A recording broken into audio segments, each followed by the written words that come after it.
It's the internet. You're busy. Let's do this for March 20th, 2024 for the next hour or so. Let me help you sort through the world of gaming on Game Mess Mornings Live with me, Jeff Grubb. Today, reviews begin pouring in for one of the most anticipated games of the year, and things are looking shaky over at one of PlayStation's new studios, Bungie. But first, please join me in welcoming today's co-host of Game Mess Mornings. It's Scott McCrae, everybody. Scott, how are you doing? I have not slept properly in over a week. That's the only time we ever want you on here, because it means you got us goodies. You brought us some goodies, and I'm very excited about it. We are going to talk about your review and others of Dragon's Dogma 2. I have played a tiny bit of this game. I've played enough to know that I really like picking up little fools and just spanking them on the bottom. You can throw them up on your shoulder and just go to town, and that's real fun. But I'm excited to hear what you think about it. In the meantime, though, how are you doing otherwise? You're tired? Is it like a sense of relief to get the review published? We were talking right before we went live where you're like, man, I like this game. I'm having a little bit of anxiety about like where the scores are going to fall from other people. Now that you're starting to see like early reactions, how are you feeling? Feel pretty good. I'm glad everyone else agrees that Dragon's Dogma 2 is phenomenal. Yeah, it seems that'd be that. I'm looking on the internet. I am dropping out for you, right? Yeah. Okay, I'm gonna. Let's see. It does maybe look like it's coming back. I wonder if it's just a hiccup. Yeah. Yeah, I think we might have to do. Let's roll with it. Let's see if this is gonna work. If that continues to happen, everybody, we're gonna stop the show.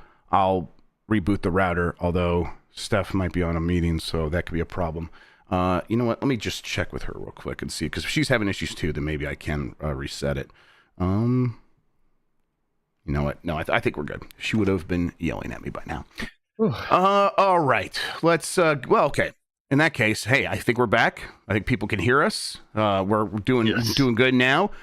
Scott, how are you feeling? Like, is it like, I think we were talking about, is it a sense of relief about all this? Yes, absolutely. Because I was playing this, and Dragon's Dogma 1, you know, it did well. People like to call it a bit of a cult classic. It sold like 7 million copies, so that's well. People like Dragon's Dogma, but in that way, it's not quite one of those, like, people don't talk about it the same way they talk about worse games like Skyrim and all that, you know? It's right, like it's not part of that, like, the canon of, like, oh, this is a game everyone played, but it's not like, you're right, it's not a cult classic. That's inaccurate as well.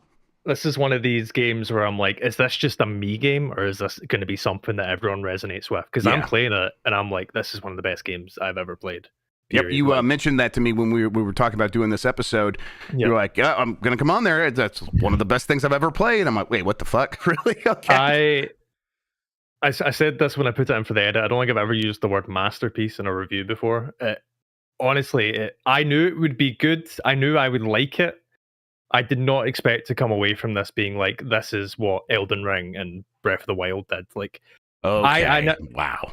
I hear the way Dan talked about reviewing Breath of the Wild. I hear the way people talked about reviewing Elden Ring. That's the exact same feeling I got from this, where I was like, you know, texting someone like, holy shit, did you see this thing? Did you see, like, you know, did you walk about and someone told me there was a 10-foot dick goblin in the game, and I believed them because that's the type of thing this game does. But there is no 10-foot dick goblin in Dragon's Dogma 2. But still, it speaks to it how much hidden amazing stuff is like right in Dragon's Dogma 2 that I believed there was a 10-foot tall dick goblin. Of course, like, yeah. The possibility space is there for that.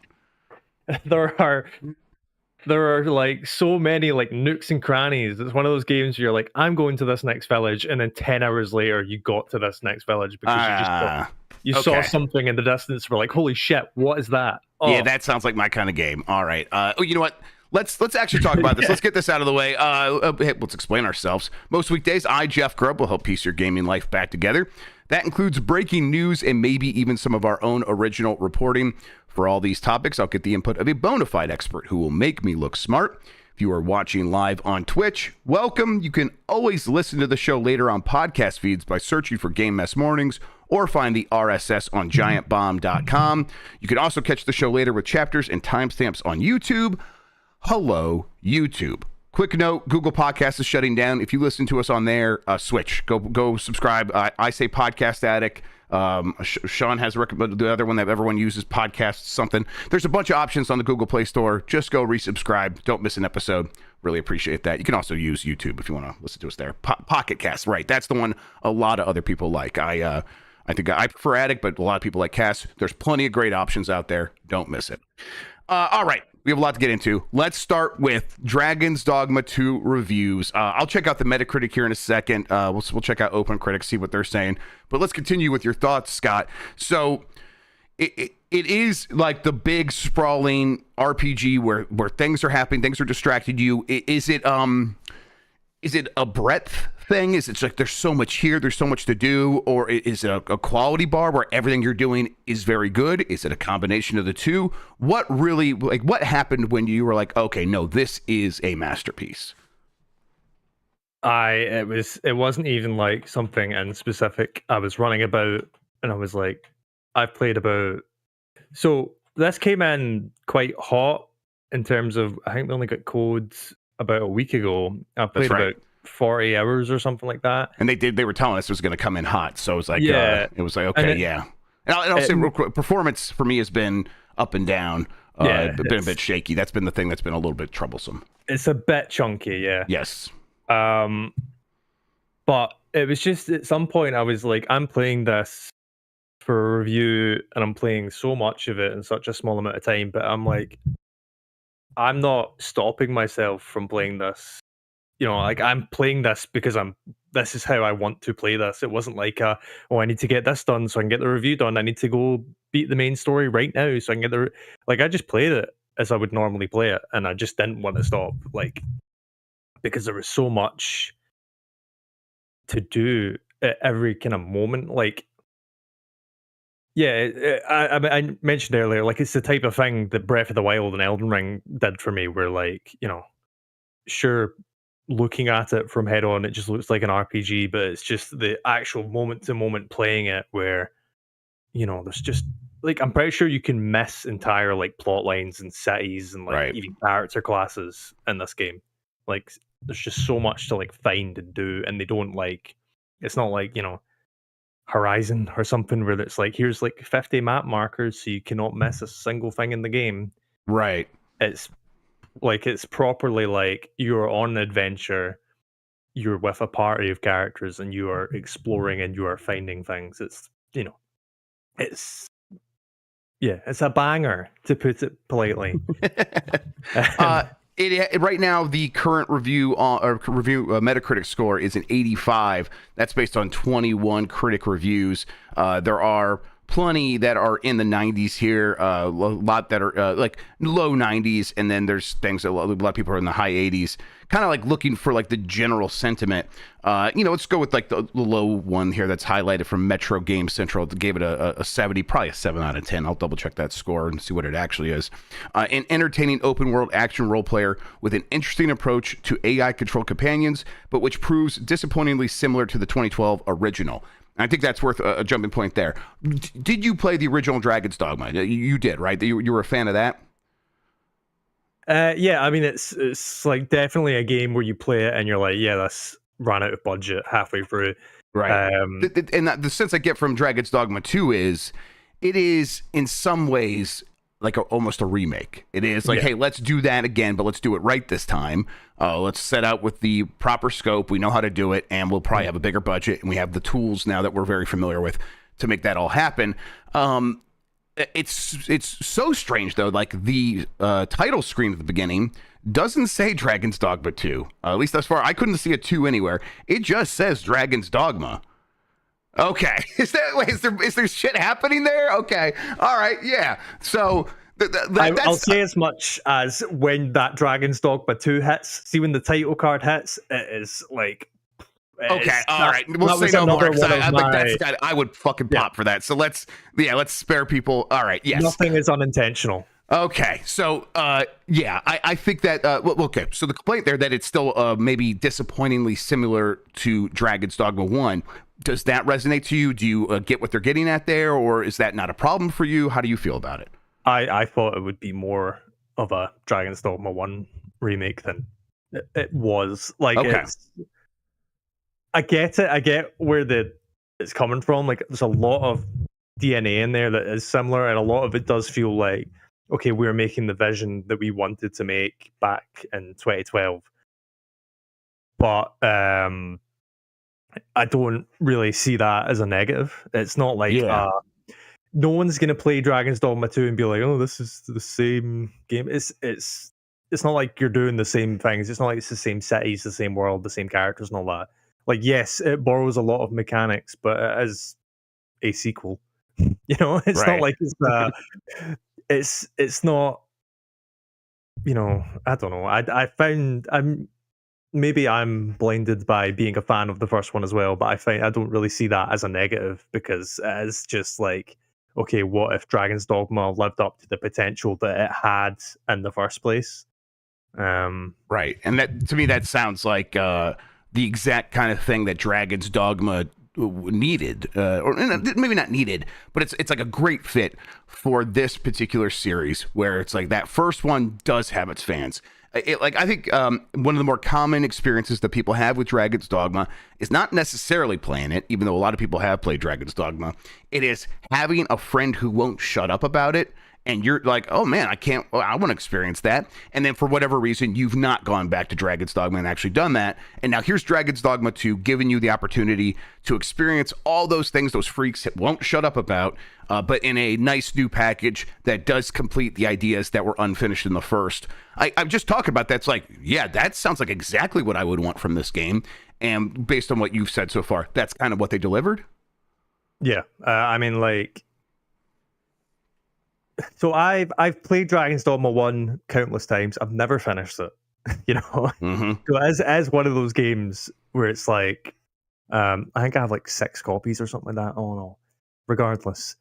But this feels like, you know, like I'm trying maybe in the jump from like Dark Souls to Elden Ring, where like obviously these games are popular, but this feels like, you know, you're right. It's a new beast altogether in terms of what you can do in that world, you know. And you know, I hope it does. You know, I hope it has a similar bump in popularity that, you know, Elden Ring did, because it deserves it. I think there's a strong chance that this game is going to get that pop. It's going to get that bump where people are going to like remember hearing about this game. There is sort of this cottage industry, this industrial complex that takes games like this and just chews them up and like spits out content everywhere. This game's probably going to be all over TikTok. Like already, so what I played, I'm still in like the early part of the game, and the biggest reason for that is because it doesn't run great on Steam Deck. Everybody, I was trying to get it running on there. No way. It's not happening. Maybe 15 frames per second.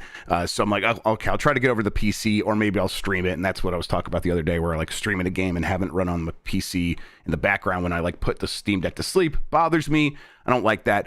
But I did play enough to like, you know, create my pawn and stuff like that. I made Dark Mitch. So I made a little version of Mike Minotti with black eyes, and so far what I've had the most fun doing is just picking him up, throwing him on my shoulder, and have this Dark Mitch character yell at me in the tiny little British voice we gave him, which is, it's like there are a lot of fun things you can do right out of the gate, where it's like, I am making these characters. There's obviously Capcom's done these partner characters. We found Woolly Versus in there, when you go in like the pawn realm, and there's all these pawns in there, and I like walked past him, and Sean, I was like streaming it to Sean saw, he's like, wait, go over there. He's like, is that Woolly? I'm like, oh, that is Woolly Versus, absolutely. And so we brought him in, and I just have Woolly Versus and Dark Mitch following me around everywhere, and people are gonna like have like the cast of Seinfeld following them around, doing wild things in this game. It just seems primed to take off on social media and on TikTok and you know, Instagram shorts or reels, whatever the hell they're called. And so I think this game is going to accomplish that. I just wonder if like that does that then lead to, you know, 20 million copies sold. That's not a guarantee, but I bet this game, it definitely eclipses the first one. Does that sound right to you? I think so. I mean, sorry, just to go back to the pawn point, the amount of people I saw Garfield, but they were searched Garfield. I'm pretty sure Capcom's PR manager has Paul and Barry, the Chuckle Brothers, as his two characters. Incredible. Which popped to me. So there's a lot of fun in there. One of the haircuts is just Ichiban Kasuga. Yeah. Yeah, a lot of haircuts are just like, I know whose hair this is supposed to be. Yes. But yeah, it's definitely got that. I mean, one of my favorite things to do in the combat was like literally just walk up to a little goblin, hoist him up, and then just chuck him off a bridge. So that's one of the first kills I did, because I was like, I'm getting the hang of things. I'm running up the things. I'm like, well, man, grabbing people sure is fun. Instead of fighting this guy, I'm just going to go grab him. And then I turned around and there was just a cliff. And I'm like, thank you, Capcom gods. You understand what I need. And I just chucked the little fucker and watched him die. It was great. It rules. It's one of those games that's like, you think you're playing it and you think, can I do this really stupid shit right now? Yeah. And it's usually yes. Like, it got to the point where like other pawns I've hired of like, they'll see me chuck someone off a cliff and be like, oh man, that's sick. I should tell my own master about that. And my own pawn was like, really? Because I've been doing it so much. They're like, oh, I thought this was just the way people usually do it, Oh, that's incredible. But yeah, it's one of those things. Like, one of the we got shown off a lot before launch was when you're fighting a griffin. See, when it retreats, jump on its back, grab onto it, it'll take you across the map. It's like just stuff like that where you think, can I do this thing? And it's like, it sounds like such a dumb thing to say, this is why this game is amazing, but that's one of those things that if a game does that, it's like this automatically bumps up about 10 levels for me, just because it's like, you'll play something like Red Dead and there's one way to beat that mission, and then you come to Dragon's Dogma 2 and you could fight this boss fight, or you could just grab them and launch them. One of the abilities you get in one of the later classes is literally just your character charges up and just goes. It's like God Hand, that moving God Hand where you go. Okay, now you're speaking my love language. All right. Okay, we should move on here in a second. Couple things though. Let's the story. How do you think that is going to hit for most people? And my understanding is that there are surprises in there. Like, avoiding talking about all of that, obviously. How did you feel about the story and the ending of the game when all was said and done? So it's one of those games where the plot itself isn't. It's not that it's light, so to speak. Like, they got I believe it's Bingo Morihashi who does all the Devil May Cry stories and all that, and obviously right, that makes sense. The Devil May Cry team doing this, which you can feel in the combat. Another absolute banger. I love Itsuno, my beloved. So the story isn't, it's not the focus. A lot of the good narrative beats actually come from just the way you walk around the world. Like there's a hidden town in the forest. And just even seeing like the two main cities of Verm and the Batal, like just the differences in the streets and how how it's built and the people there and how they interact with you. It's like, that's where a lot of the like interesting story beats actually come from, just in the kind of how the world is made.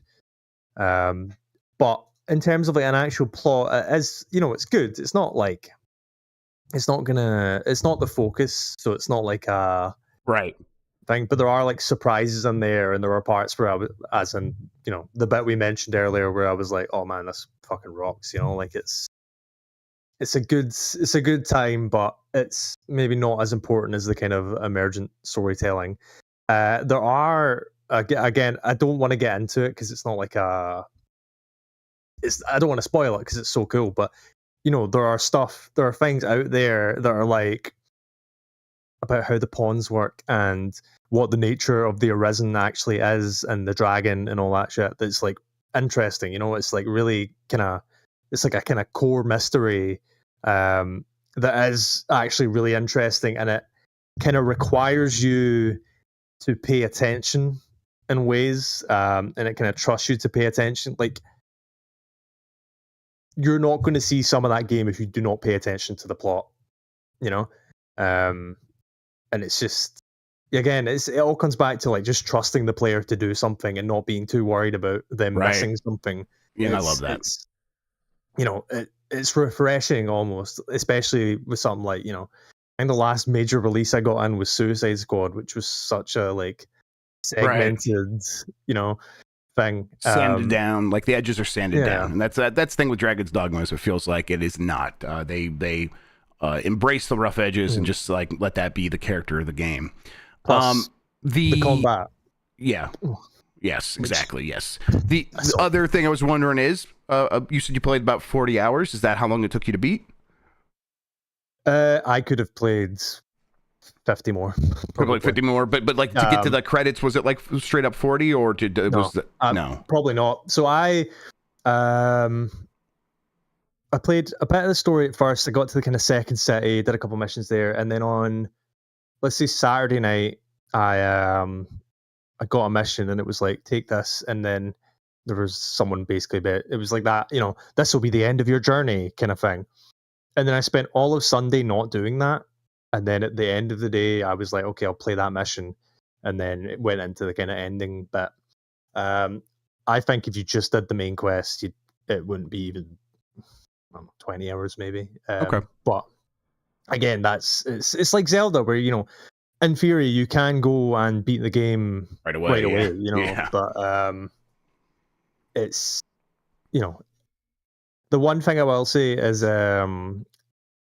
it's not a game you go back to in the, like, there's not an open world state in the after you beat it. So if you're interested in seeing everything, be prepared for a new game plus, or don't do that last mission. Okay. But it's I don't know, I hate using like cliche terms like masterpiece and it's special and all that, but it's one of these games where I'm like, holy shit, this is it clearly means a lot to you. Like that is that comes through. Like that's clear. And that gets me all the more excited to spend more time with it. So the game is out Friday. Thursday night, basically.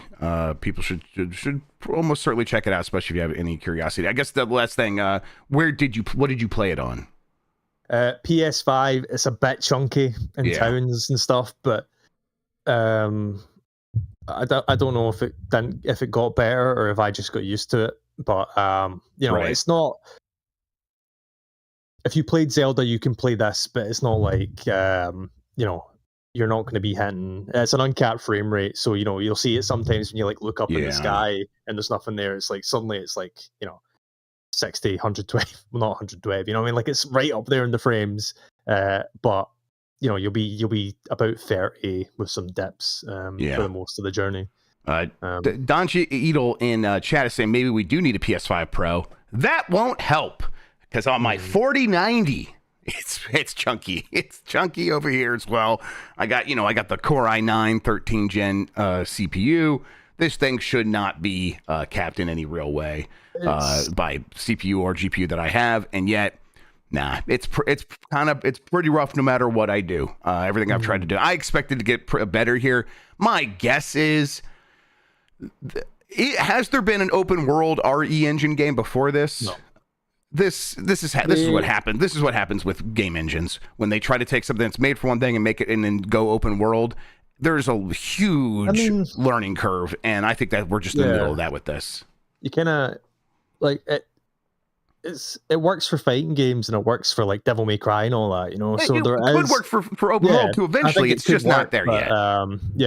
There's definitely some kind of teething problems, like even Unreal Engine 4. A lot of Unreal Engine 4 open world games got made, and that engine was never ever actually all that great at that. It struggled.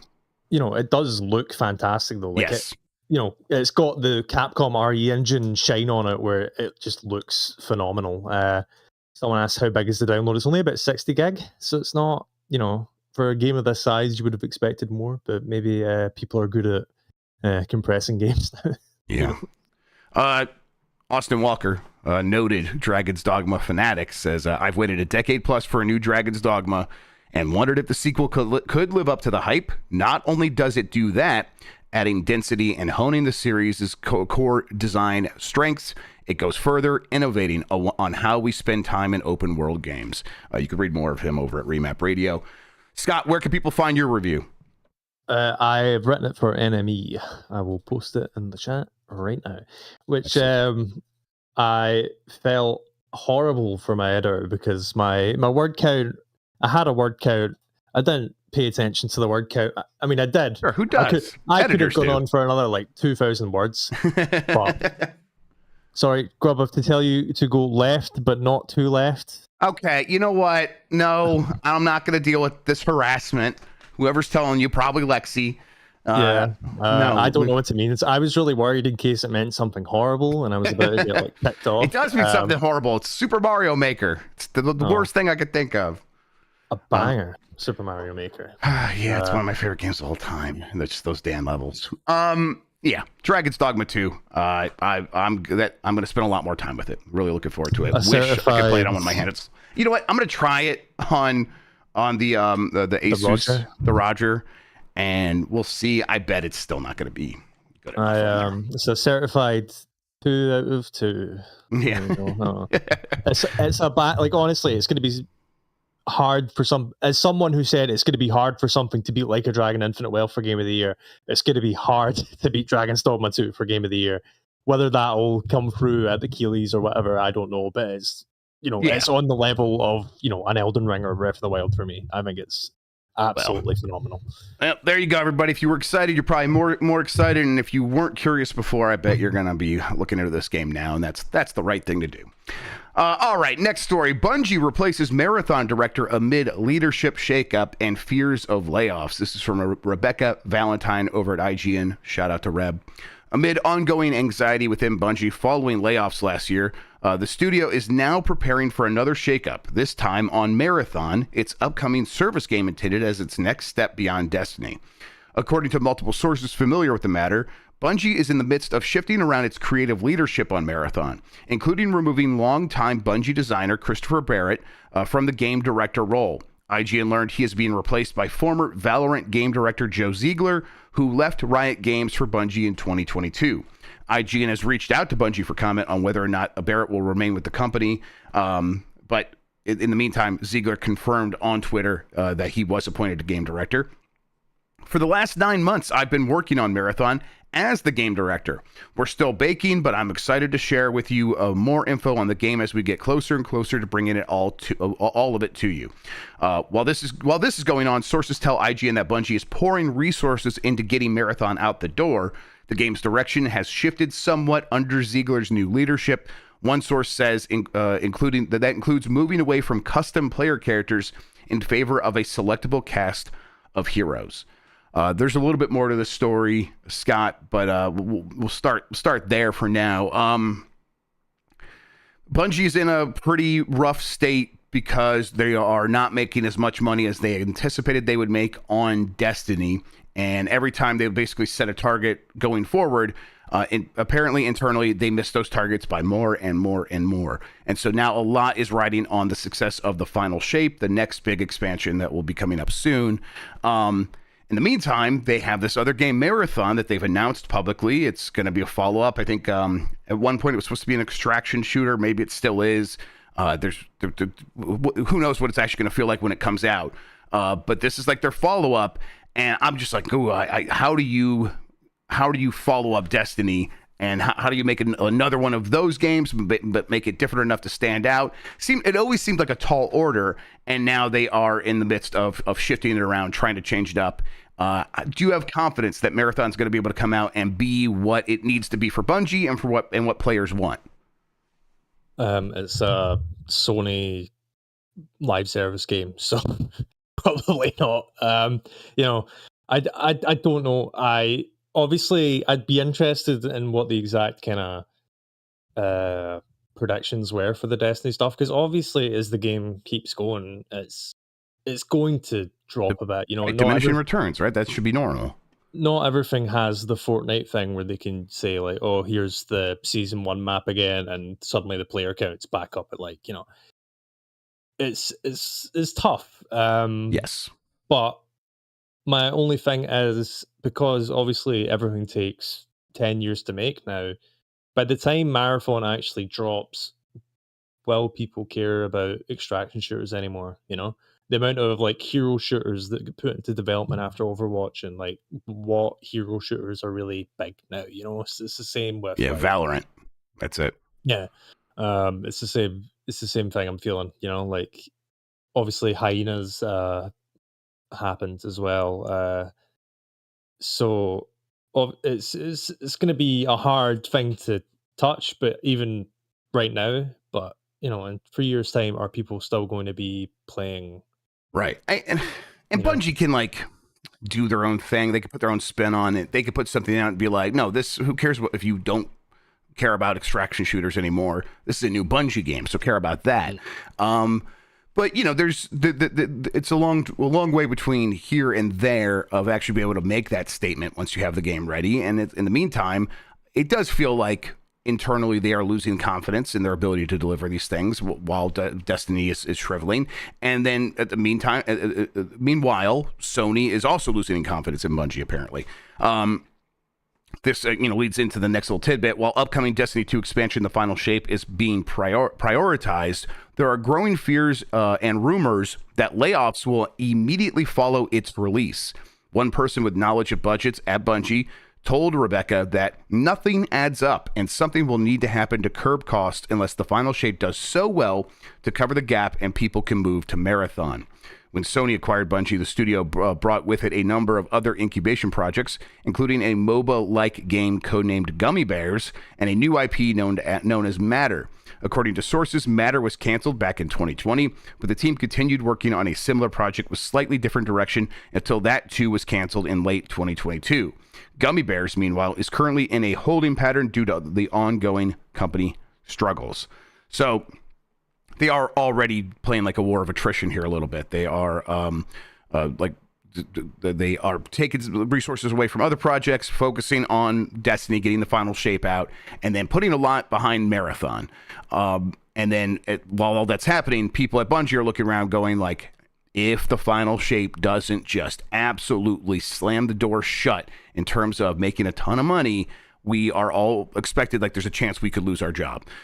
So that's got to be a tough environment to be working in. And I think this goes back to, well, Sony acquired them. Shouldn't they have some more security than they're expecting? It's like, it doesn't seem to be working that way. The understanding was Bungie would maintain a lot of its autonomy under Sony, not even under PlayStation. Like PlayStation's not super involved in how Bungie operates at the moment, and that was part of the deal. It's like under Sony's like, no, you're a Sony company, not a PlayStation company, and you can run things your way. But I think that came with the understanding that's like, and you're going to be responsible for being profitable and for not being a huge cost burden. And we're not going to show up with bags of money every time you need it to cover your losses. And that has led to, I think, this situation where Bungie's the people who control Bungie are trying to keep control of Bungie, and to do that, they are making serious cuts and trying to avoid the worst case scenario. But at the same time, Scott, it just feels like Destiny 2 has reached a point where most people have played it and had their time with it and have moved on, and it's going to be a near impossibility to get most of them back in while also getting new people in. Like, it's not like, across the board that won't happen, but at some critical mass, critical scale that would enable this game to be as successful as they need it to be, that doesn't necessarily feel like it's on the table. I don't know. What do you think? So obviously they had the Final Shape delay, which probably hurt things a lot as well. Yes. One of my biggest questions is, obviously a lot of live service games treat it as if it's your new job. They want you to play it every single day. Yeah. You're going to be playing it all the time. So why are they doing 2? How, I don't know if that's been thought through. Like, how will this affect Destiny, or how will this affect Marathon if people are still playing Destiny or Marathon? It's not like... Well, I mean, you look at the Payday situation, right? Payday 3 comes out, and like that's a sequel, so maybe it's a little bit different. Maybe They are avoiding that by not making Destiny 3, which, who knows? I would think I would prefer Destiny 3, but not if it comes out bare bones the way Payday 3 did. But a similar thing could happen with Marathon, right? This is the new Bungie game. Let's all get on board. And it's like, oh, I don't know how we feel about this. This isn't for us. And so suddenly it's like, oh, hey, man, Destiny 2 is way more popular than Marathon is a couple weeks after Marathon is out. That looks bad. Yeah, that absolutely could happen. There was one part of that, I don't know if we did mention it there.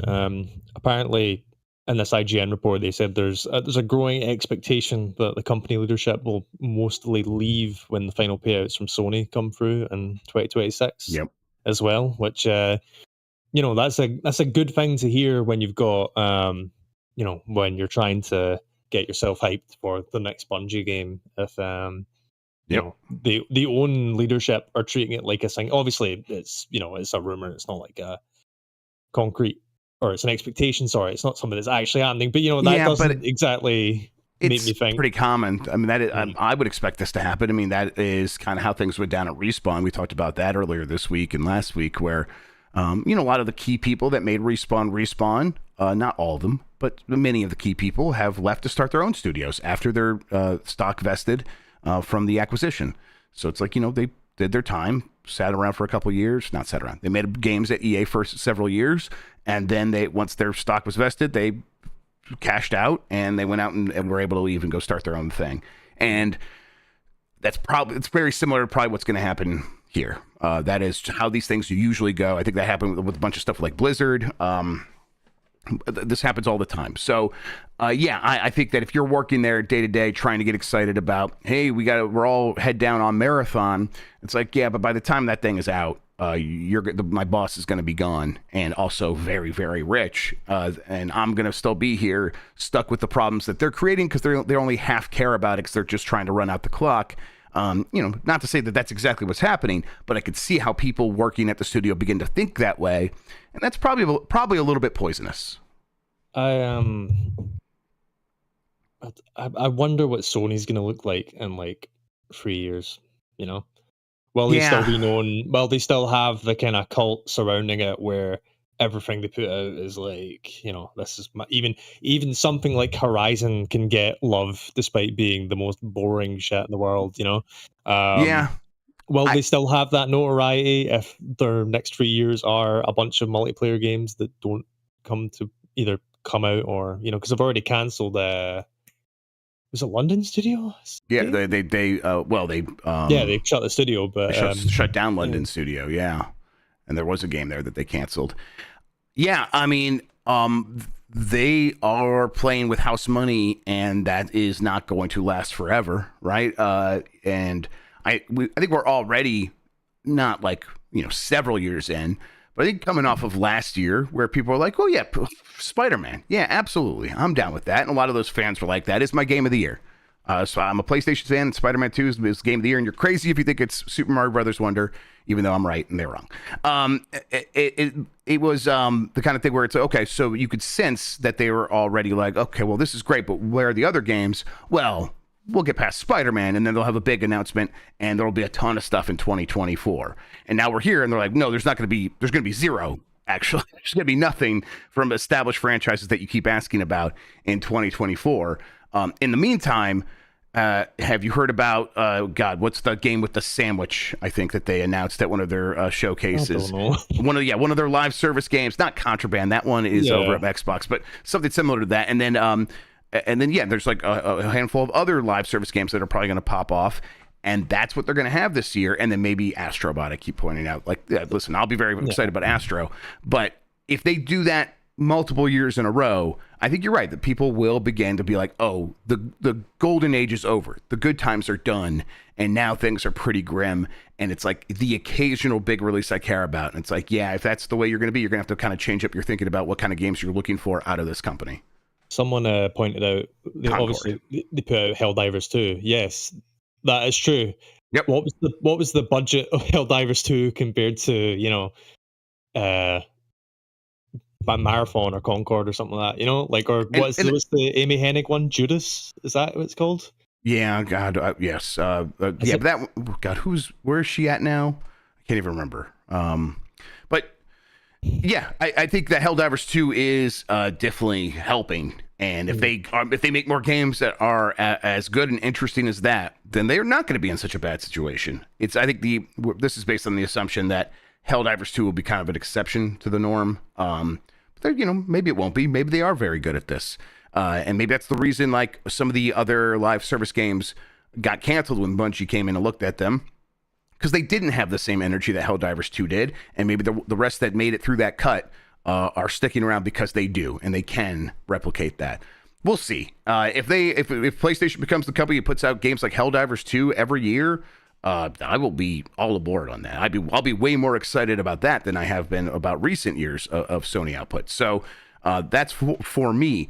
But I think your point still stands, Scott, that there's an audience that shows up for PlayStation for those big AAA narrative single-player games that have massive budgets.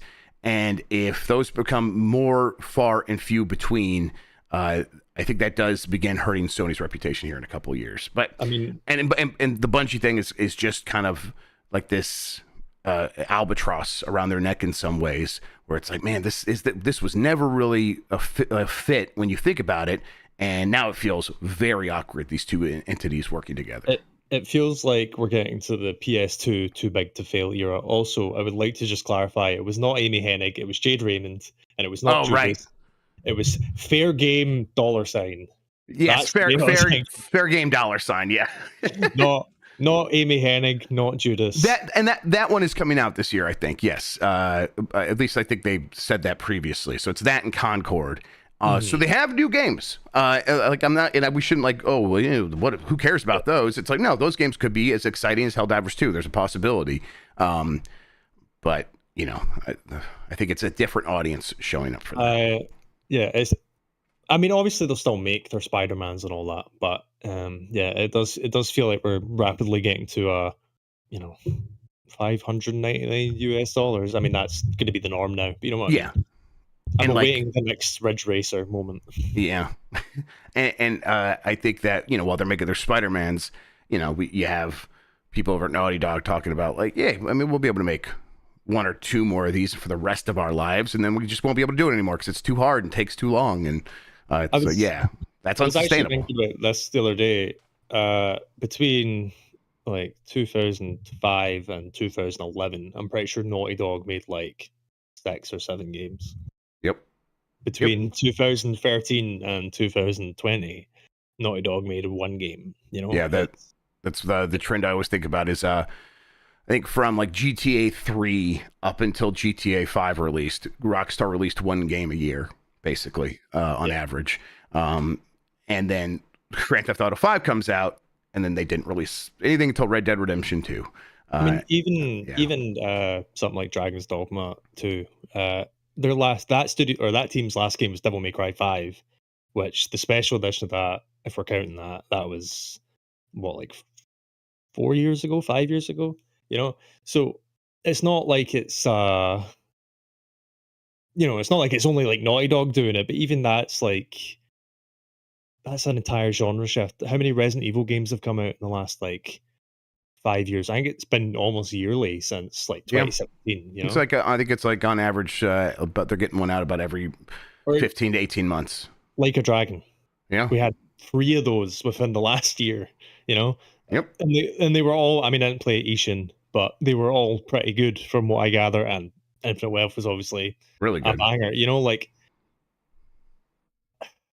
it's obviously me saying they should make games that look worse and cost less money. It's done by now. Like everyone's said it at this point. But there is something to be said of how do you survive on a game every 10 years? Unless you're Rockstar, obviously, because right. Well, if they have a money printing machine over there. All right, let's keep going here. Actually, you know what? Let's take a quick break. When we get back, we'll hit some more of these headlines. We'll be right back after this.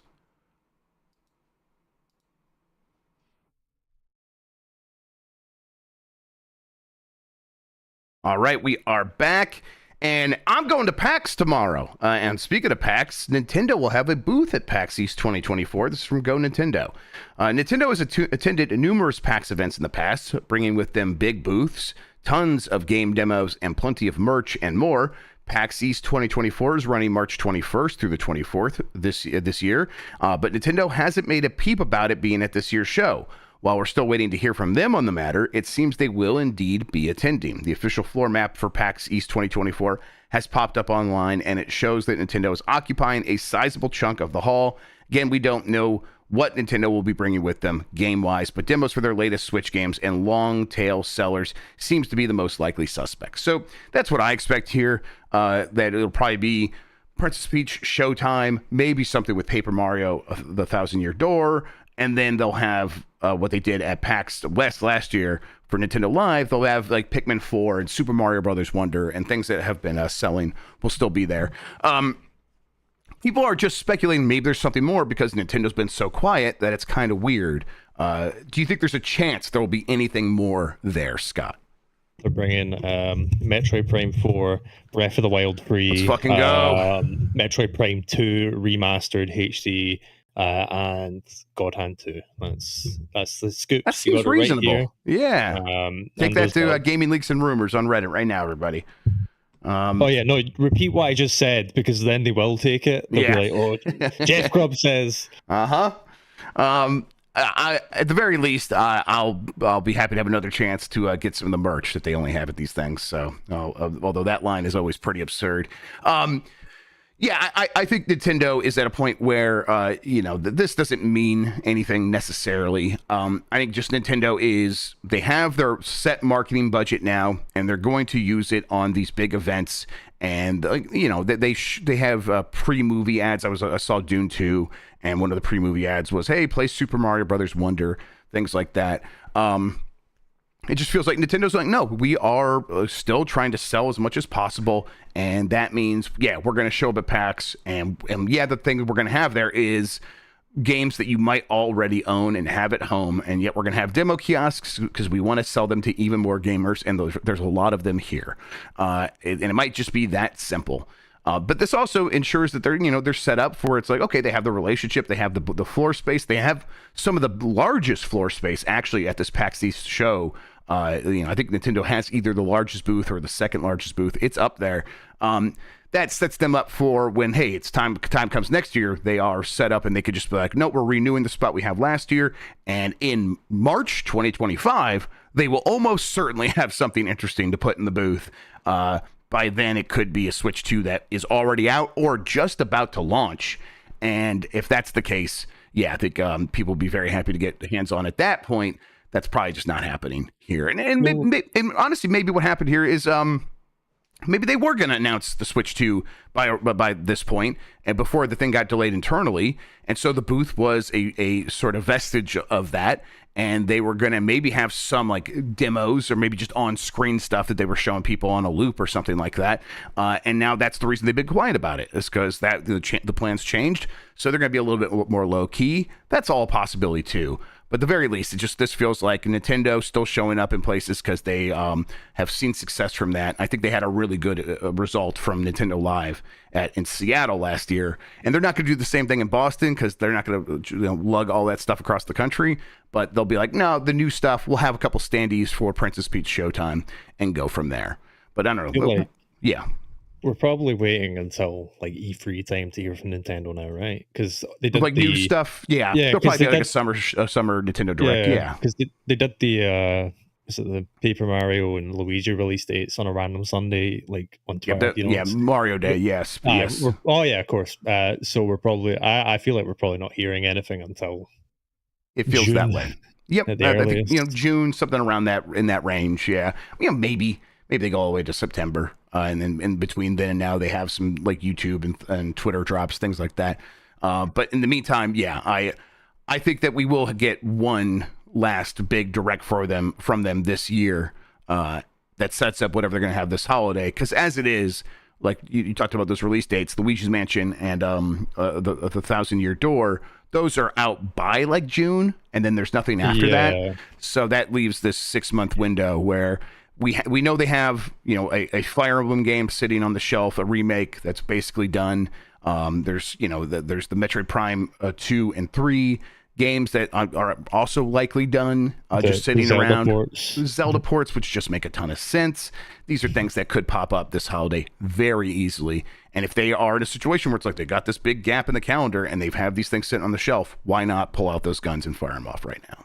Yeah, I mean, if the Switch 2 is delayed, obviously they probably had plans of, you know, we'll stop releasing games about, say it's coming out in November, they'll probably start releasing games about September or something like that, you know. So part of me is very interested to see what they have for the rest of the year, and whether it will be, you know, like the last year of the Wii U where it was like that really terrible Star Fox game and then fuck all for, you know, 10 months. It'll be a little bit like that, but they'll have quite a bit more. They'll have like 5 Star Fox games instead. What's the Xenoblade game that's not come over yet? Xenoblade Chronicles X, is that one? Yeah, I can bring that over. It's fine. That will probably happen eventually. All right. Overwatch 2 will stop locking new heroes behind a battle pass with Season 10. This is from Michael McWhirter at Polygon. The next season of Overwatch 2 will introduce a new hero, Venture, and a new way to unlock them. Instead of having to pay for the game's premium battle pass or unlock that new hero through dozens of hours of gameplay, Blizzard will make Venture and all future heroes available for free for all players when they launch. Overwatch 2 players will also get free access to all of the game's previously released heroes, including characters like Mauga, Alari, and Lifeweaver. These are all made up. When Season 10 launches in April, new players will still need to complete the first-time user experience to unlock heroes, Blizzard says, but once the heroes from the original Overwatch roster have been unlocked, all Overwatch 2 heroes will also become available. That's a big change from the original and controversial structure of locking new Overwatch heroes behind a paywall or progression. It's one of a handful of changes to how Blizzard is handling the game's battle pass, game director Aaron Keller revealed in a new video. This feels like, hey, we got like Overwatch 2 is, you know, it's doing okay, but it's clear it's assuredly not doing what Blizzard wants it to be doing. They want it to be doing better. They put out something called Overwatch 2, and it's nowhere near the stratosphere that Overwatch 1 reached, and maybe that was never in the cards, but at least doing something similar to those numbers is probably what they want to be doing. And instead, they're kind of, it feels like they are trying to scrap by. They're trying to just claw their way to being a relevant game again. And again, lots of people are still playing Overwatch 2. I'm sure it's making money. But they wouldn't be making drastic changes if they didn't feel they need to. And here we are. This feels like a pretty drastic change. Scott, were you ever an Overwatch person? Does this change things for you one way or the other? See, because the on console, the Overwatch 2 app just replaced the original Overwatch app. See, if you go on my PlayStation account, it's like my top game is Overwatch 2. but even that is like wild to me because Overwatch 1, I played so much of that the year it came out, and I just do not care anymore. Like as soon as it started going like, oh, you can only pick 2 per class per team or something like that, or there's a role queue now and you can't have any doubles and all that. It's like, you know, they made it into such a esports game, you know. So it's not, you know, it's not funny in the like, haha, you're doing bad, but it's funny to see how much of a, you know, a phenomenon it was for it to now just be another one of those games. But yeah, I mean, what happens to the people who paid for the characters before now? Are they just like, oh, okay, well? That's an incredible question, Scott. I don't know. There probably is an answer out there for that. They probably do get something. Do they get one of the $25 Cowboy Bebop skins? Yes, exactly. They're actually going to make it $35 and then give them to them for free. So they feel like they're getting even more. Yes. Right. I don't know. Overwatch 2 is in a place for me that's very similar to you, where I played a lot of Overwatch 1, and I don't really think about Overwatch anymore. And that's okay. Like, I as someone who's like a fan of Overwatch, I shouldn't feel guilty about that. You move on from things all the time. Just because it's a game that's ongoing doesn't mean I need to have some ongoing relationship with it. So, yeah, I just don't really think about Overwatch 2, and I don't see that changing anytime soon. PlayStation veteran Connie Booth joins EA. This is from Jeffrey Rousseau over at GamesIndustry.biz. Shout out to my fellow one-up community veteran, Jeffrey Rousseau. PlayStation veteran Connie Booth has joined EA as its new group general manager of action RPG. That feels like a typo. As reported by IGN, Booth will report directly to EA's entertainment head Laura Millay. One of her new duties will include revitalizing the BioWare studio, which is currently developing Dragon Age Dreadwolf. Feels like it's probably too late for her to come in and do anything about Dragon Age Dreadwolf. That game is, like I've continued to hear, due out later this year. We'll hear about it over the summer likely, and then it'll come out later this year, unless things change. That's possible. I know those caveats always get to people, but whatever. That's just how things work. But that doesn't mean that she's not going to come in and like still have to revitalize BioWare, because next up after that is Mass Effect 5. And that is, in a lot of ways, even more important than Dragon Age. Dragon Age has been like kind of where it is. People understand what they want from Dragon Age. The fans of Dragon Age are like, no, just give me more of these characters. Inquisition was good to fine to good. If you give me another one of those, hopefully it's a little bit better. But I just want more of those characters. People with Mass Effect are like, man, Andromeda was real shitty. That was a real shitty time. Please do better than that, and don't make it look anything like Anthem. You gotta get back to the basics and make something that is big and exciting at the same time. And yeah, bringing in Connie Booth, who is like a veteran, like undersells it. Connie Booth has been with Sony for 34 years, I think, basically since the beginning. Just like working and helping to ship games over at PlayStation. So now coming in and taking on this key role at EA, this feels like her trying to move up and use her experience to help other publishers. And EA being like, hey, this is someone that can actually get things done. How do you feel about the prospects for a developer like BioWare and other EA studios with Connie Booth coming in to take over? I'm changing my official job title to head of action RPG. Yeah. General manager of action RPG, please. Sorry. It's BioWare is such a weird one, because obviously the perception of BioWare in 2010 versus the perception of BioWare in 2020 is such a vast difference. And obviously, I think they've realized that. So I think they'll probably be okay regardless. But, it's definitely, you're right. Crash Bandicoot was the first game she worked on at Sony. So, that's a while now. So, It's definitely good to get a name like that in, and it definitely inspires a bit more confidence that the new Mass Effect and the new Dragon Age will be what people want them to be, At the very least, it feels like EA tending that fire, right? They're not just like turning away from it, being like, whatever happens, happens. This feels like taking an active role and making sure the game is as good as possible. But then again, it's EA, I don't know. That's right. EA is not exactly the one you want tending the fire. That's right. As I guess reductive of the conversation as it is. As EA, and it's like, okay, Ubisoft could hire Neil Druckmann, but it's not going to be like, it's still going to be Ubisoft at the end of the day. Still be Neil Druckmann too, yeah. Well, I didn't want to say it, but it was just it was the first name that came to my mind. Yeah, I understand. All right, we're gonna cut it there. We're gonna get to actually real quick. Restful trails to Michael Broly Legs Begum, who was a mainstay of the fighting community. Rest in peace. He passed away at 35 years old. Way too young. Tragic loss. Just R.I.P. Absolutely. I rewatched the fighter, the wee documentary the Street Fighter channel did with him in it, and like just him saying, he said, "Oh, my advice to anyone is just get good. If I can do it, you can do it." And I'm like, that's such a it's such a like great encapsulation of him. Yep. But yeah, phenomenal player. Like, yes. And his last deeply tweet. Missed. His last tweet was dunking on low tier gods. So die how you live, being a cool dude in the fighting game community. All right, let's get to the poll question. I have that ready to go. Let me bring it right here for everybody.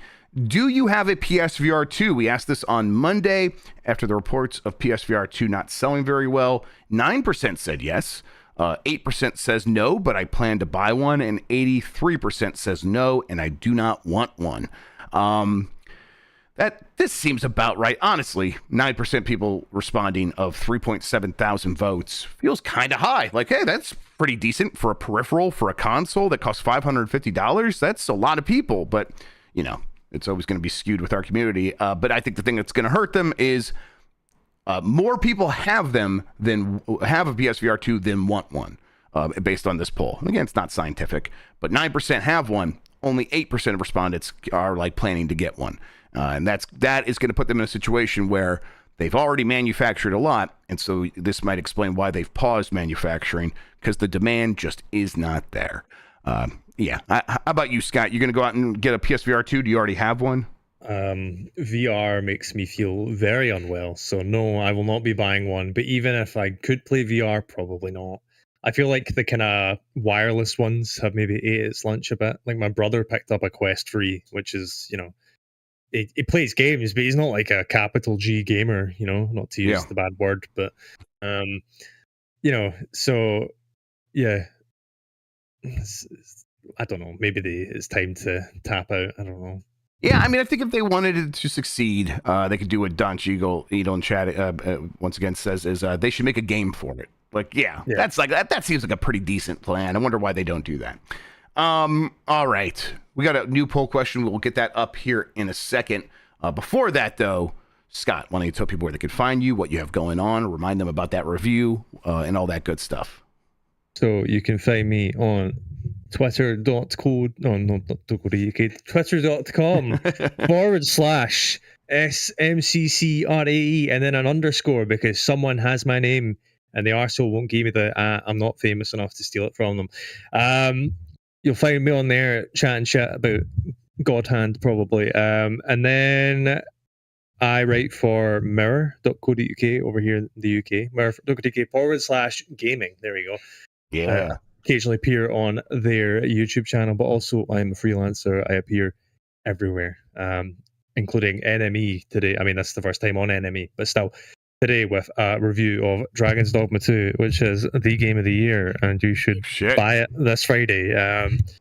Yeah, come December, I'm gonna pitch you on a little game of the year list, I think, and I'm just gonna write Dragon's Dogma 2 and like big capital letters down the whole page. Remind me, we'll make it happen. That was a fun thing to do last year, so yeah, we'll get back and do lists. Number 2, Like a Dragon, Infinite Wealth. Number 1, Dragon's Dogma 2. And then 3, 4, 5, 6, 7, 8, 9, 10, all Dragon's Dogma. 3 for 10, who gives a shit? You know? Yeah. All right, excellent, Scott. Thank you. Appreciate it. Let's get to this poll question for tomorrow. That we'll discuss here on Game Mess Mornings. Do you ever buy the physical release of a game that comes out later than the initial digital-only release? And we actually didn't talk about the topic because we ran out of time for this, but that was because Baldur's Gate 3's physical edition on console is getting delayed. So I'm just kind of wondering, like, hey, if you have a game that you played that was digital-only at release, how often do you show up and buy the game physically later? Do you ever do that? Yes or no? We will discuss that on the show tomorrow. Nope, won't be tomorrow. No, I'm on a plane tomorrow. When will I be able to do this? Monday? I think Monday. So Monday for Game Mess Mornings. Let's talk about that. I am in Boston for PAX Thursday and Friday and Saturday and Sunday. We'll be back on Monday. But if you're at PAX, you see me, if you see something, say something, let me know, say hi. That goes for all the Giant Bomb crew. We're going to be hanging around PAX. We got several panels. Friday evening, we're doing we're doing Dandoko Dare. Saturday evening is Voicemail Dump Truck. Earlier in the day on Friday, I'll be doing Kind of Funnies, Games Trivia with Blessing. That's in the Albatross Theater, I think at like 1 p.m.-ish. I don't know. Check the schedule. And then the Beastcast, they're doing a Beastcast reunion. I am going to go to that. You guys don't want to miss that. I'm going to be in the audience there watching it with all of you. So look out for all of that. And then we're going to be taking Voicemail Dump Truck questions live at the show. And by that, I mean not like get in line and ask it. I mean, we'll be on the show floor with the camera pointed at you. And if your question gets accepted, we're going to play it for everybody up on the stage. So if you have a question and you see me, let me know. I'll record you with my phone real quick and we'll see if we can make that happen. Yes, but that means no Game Mess mornings tomorrow or Friday. Going to be traveling, but we will be back into things on Monday, and that's when we'll discuss the results of this poll. In the meantime, Scott, thank you so much for hanging out with me today and talking about video games. I really appreciate it.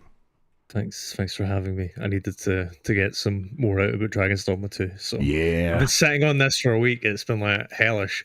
Yep. I'm glad you're able to get it out there. I can feel the excitement, and it makes me want to get back in there and play some more of that game. I need to figure out a way to do that while I'm traveling. Do I bring a gaming laptop? Get one of those. Oh wait, you're playing on PC. I was going to say get one of those big Xbox crates, but yeah, no. That'd be fun too. Bring your entire PC rig on the plane. Yeah. Oh, can I buy a gamer class ticket, please? And they just shoot me on site. Strap it to Mike's back. I don't know. Yeah. Come on, Dark Bitch. Carry my gaming PC for me. Last thing, Jan hair reveal. Jan got a haircut. And you're gonna. I think he's not gonna reveal it publicly until PAX, so you're not gonna miss that. All right, everybody. Thank you so much for listening. You're the best audience in gaming. Until next time, or until at PAX, have a good one. Take care of yourself, and goodbye. Fade to black.